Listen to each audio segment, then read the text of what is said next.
We are in Colombia in South America, and this is Biblioburro, a true story from Colombia by Jeanette Winter. Published by Beach Lane Books. Deep in the jungles of Colombia, there lives a man who loves books. His name is Luis. As soon as he reads one book, he brings home another.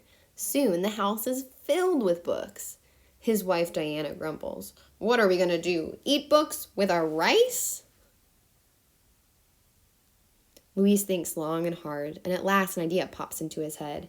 I can bring my books into the faraway hills to share with those who have none. One burro could carry books, and another burro could carry me and more books. Luis buys 2 sturdy little burros. He names them Alpha and Beto.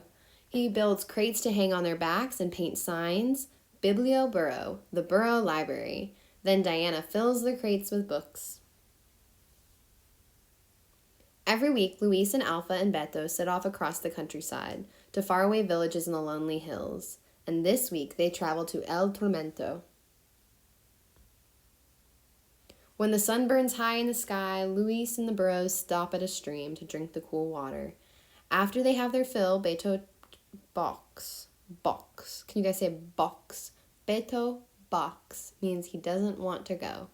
Luis pulls and pulls on Beto's reins, but Beto won't budge. The children are waiting for us, he says. At last, the burro gives in and steps across the stream. Deep in the hills, the path is lonelier than ever. Bird songs are the only sounds they hear. And then, from deep in the shadows, a bandit leaps out.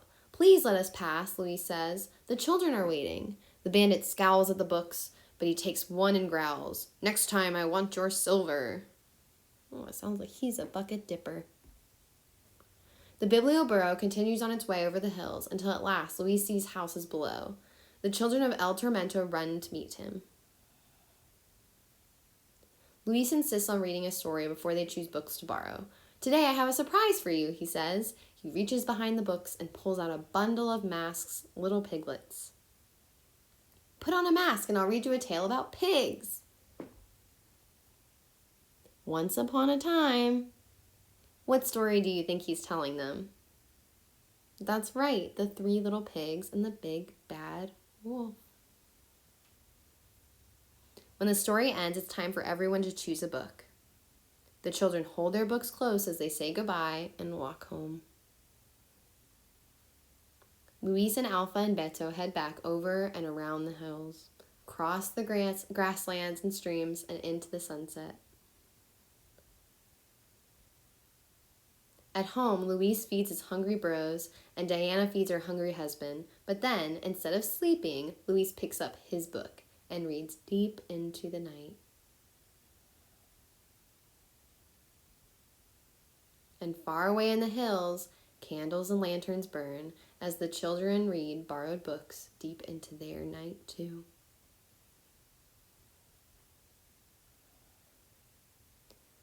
So, Biblioburro is based on the true story of Luis Soriana, and he lives in La Gloria, a remote town in northern Colombia.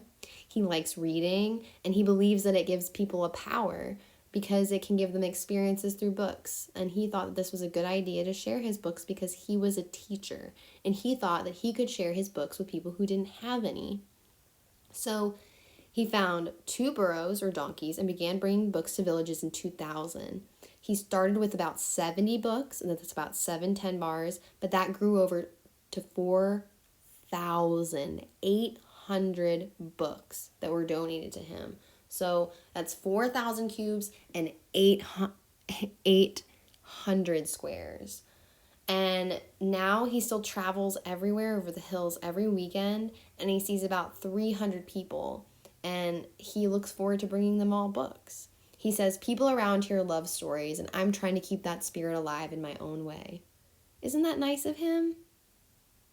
Well, we should make sure that we read a book today in his honor.